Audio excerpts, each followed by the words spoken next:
My name is Natalie Pierce, and tonight, as I stood in front of the towering glass windows of my Manhattan apartment, I couldn't help but smile at the irony. The city below pulsed with lights and life, like it was applauding me, though years ago I was told I would never make it here. I smoothed the silk of my cream blouse, the fabric cool against my skin, and tucked a loose strand of hair behind my ear. My phone buzzed on the marble counter. Another interview request, another invitation to a gala. All those years of people laughing at me, rolling their eyes, mocking the very skills that now made me a household name. I wish they could see this moment, but fate has a twisted sense of humor. Because today, the message flashing on my phone wasn't from a reporter or a producer. It was from them, the very people who once dismissed me.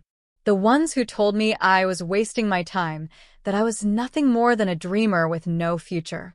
My hand tightened around the phone as their names lit up my screen. A flood of old emotions rushed in. The sting of their laughter, the heat in my cheeks when they mocked me, the nights I cried into my pillow wondering if they were right. Now they wanted to meet. Now they wanted me. I took a slow breath, steadying myself. This was no accident. This was the universe bringing everything full circle. I wasn't always Natalie Pierce, the woman everyone suddenly wanted a piece of. No, just a decade ago, I was nothing more than a small-town girl with calloused hands and dreams that felt too big for the dusty corners of Ohio. Back then, my world smelled of chalk dust and cafeteria pizza. I was 17, clutching my sketchbook like it was a lifeline. Every page was filled with designs, clothes I imagined strutting down runways, fabrics I longed to stitch together, worlds of color I swore I could bring to life. But when I showed them my so-called friends, even my own family, the reaction was always the same. Laughter. Seriously, Natalie? Nobody makes a living doodling dresses. Why don't you think about a real career? Maybe nursing or teaching. You're not cut out for that kind of world. Be practical.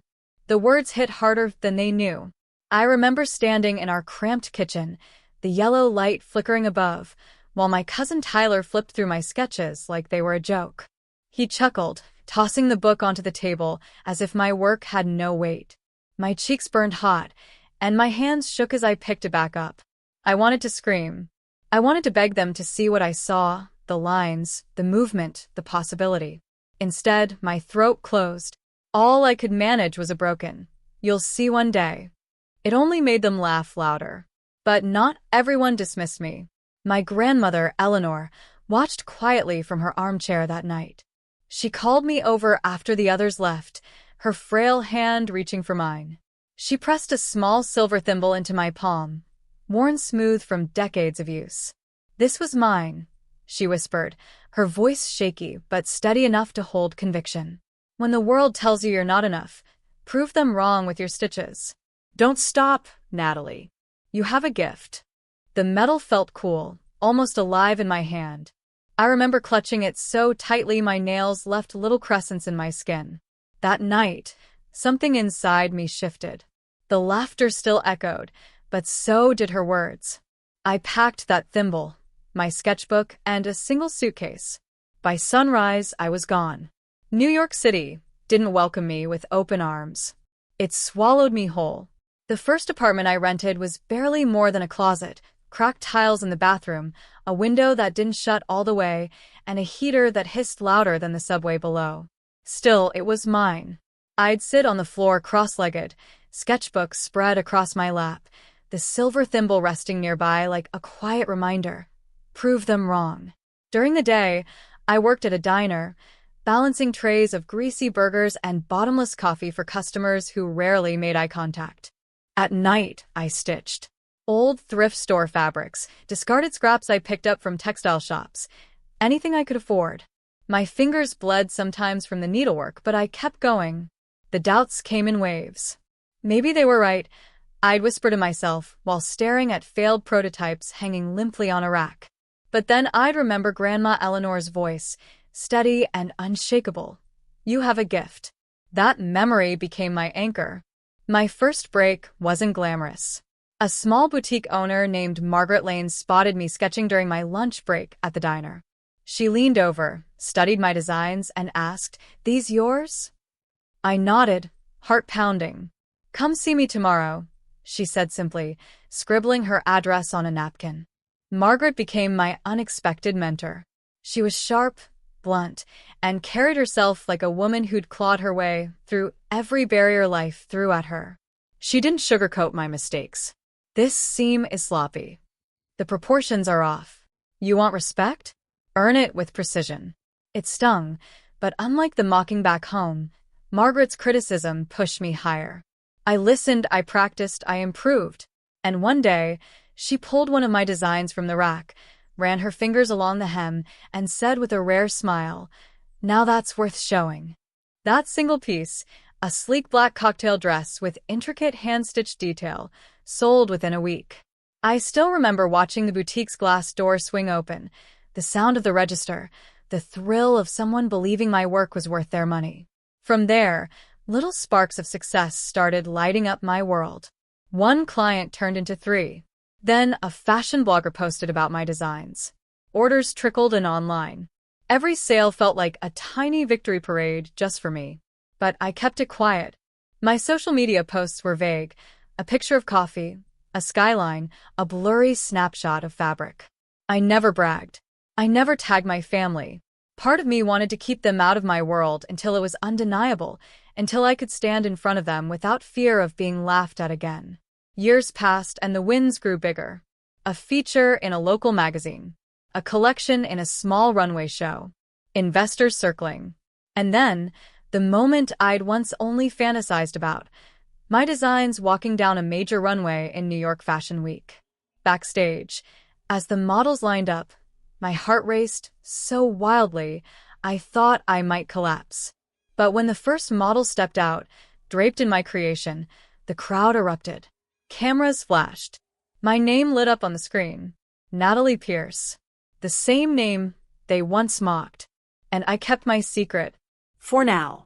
The invitation arrived on a rainy Thursday evening. My assistant slid the envelope across my desk, her brows raised. They asked if you'd be open to attending. Inside was a handwritten note. Clumsy pen strokes, almost desperate. "Natalie, we're in New York for a family gathering. We'd love to see you. It's been years. We want to catch up." I stared at the names signed at the bottom. Tyler, Aunt May, a few cousins who used to laugh the loudest. My lips curled into a half smile. After all this time, now they wanted to see me. I could have ignored it. But something inside me, not spite, but a need for closure, whispered, "Let them see what you've built." So I invited them. Not to a dinner, not to a casual coffee. I had my assistant schedule the meeting in my office, the heart of my empire. When they arrived, I watched from behind the glass wall as they stepped into the reception area. Their eyes darted across the space, the sleek marble floors, the gold-accented lighting, the sprawling photographs of my collections on the walls. A giant screen replayed clips of my shows in Paris, Milan, New York. My receptionist's heels clicked as she led them inside. Their chatter quieted the moment they entered my office. Floor-to-ceiling windows framed the Manhattan skyline behind me. A long oak table stretched across the room, topped with fresh peonies and a silver tray of espresso. On the walls hung framed covers of magazines with my name in bold print, Natalie Pierce, the designer who changed the game. I rose slowly from my chair, the soft fabric of my tailored suit whispering against the leather. "Welcome," I said, my voice calm measured. For a moment, no one spoke. Tyler's jaw hung slightly open as his eyes flicked from the awards on my shelf to the rack of gowns displayed near the corner. Aunt May clutched her purse tighter, her gaze wide with disbelief. Finally, my cousin whispered, This is yours?" I let the silence stretch, savoring the weight of it. Then I nodded. All of it. Every stitch, every design, every piece of this company mine.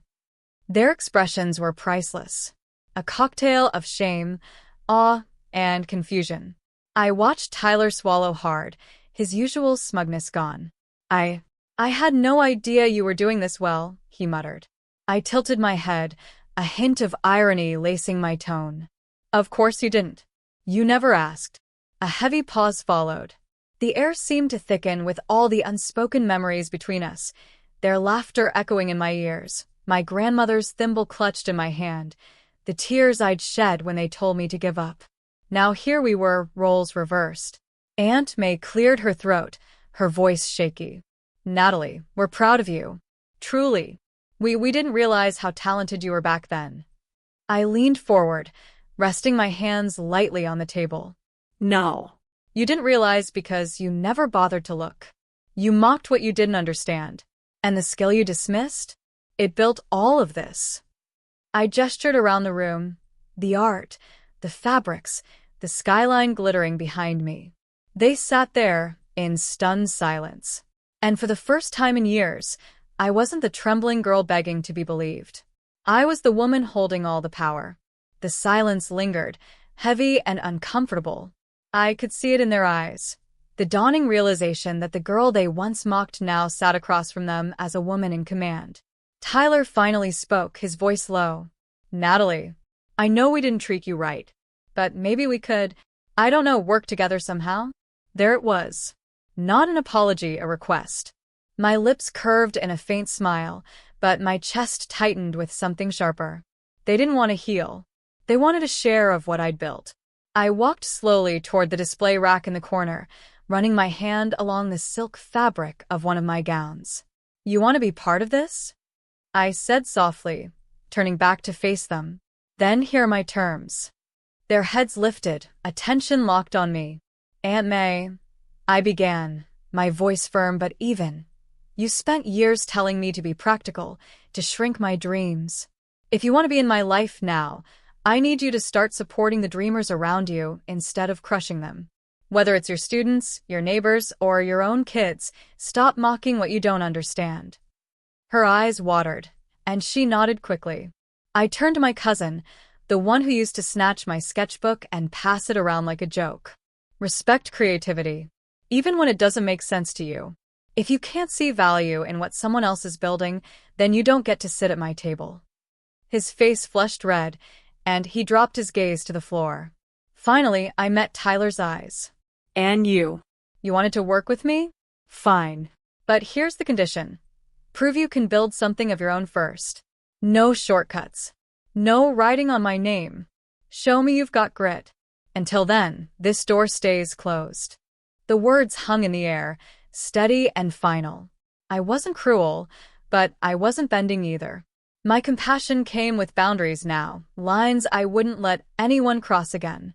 Tyler opened his mouth, then shut it, realizing there was nothing he could argue. Aunt May dabbed her eyes with a tissue. The others shifted uncomfortably in their chairs, the reality of my conditions settling over them like a heavy cloak. I walked back to my desk, placed my hands on the polished surface, and let out a slow breath. "This isn't about revenge," I said. "It's about respect. I don't need apologies. I need actions. If you want to be part of my future, prove it through change. Otherwise, you'll remain just a chapter in my past." No one argued. No one laughed. For once, they were silent, truly listening. And that silence was sweeter than any applause. Days passed after that meeting, and I watched quietly as change began to unfold. Aunt May started mentoring a young designer at her local art school, encouraging risk instead of scolding mistakes. Tyler enrolled in a night business course, determined to build something he could call his own. Even my distant cousins began sending messages of genuine interest in my work, asking questions instead of mocking. I observed all of this from my corner office, the city skyline sprawling endlessly behind me. My fingers brushed against a silver thimble, now polished and shining, sitting atop my desk. The small object carried a lifetime of lessons, resilience, belief, and the reminder that the opinions of those who doubted me were irrelevant when weighed against my own commitment to my dreams. Sitting there, I allowed myself a quiet smile. Every tear I'd shed, every night spent alone perfecting my craft, every mocking word that once cut so deeply, it had led me here. Not just to success, but to understanding. Not just to fame, but to peace. I thought of the little girl I once was, hiding in her bedroom with a sketchbook clutched to her chest, longing for someone to see her. She would be proud, and perhaps a little surprised at the woman she had become. In that reflection, I found clarity. Life isn't about proving people wrong. It's about proving yourself right and allowing the ones who truly matter to witness it. I looked out the window again, the sunset painting the city in streaks of gold and rose. A deep sense of calm settled over me, a quiet confidence that this was only the beginning. I whispered softly, almost to myself, yet loud enough for the memory of that little girl to hear. They mocked my skills once, but those same skills built the life they can only dream of. And with that, I turned back to my desk, to the designs, to the empire I had created with my own hands, knowing fully that the laughter of the past had no power over the woman I had become.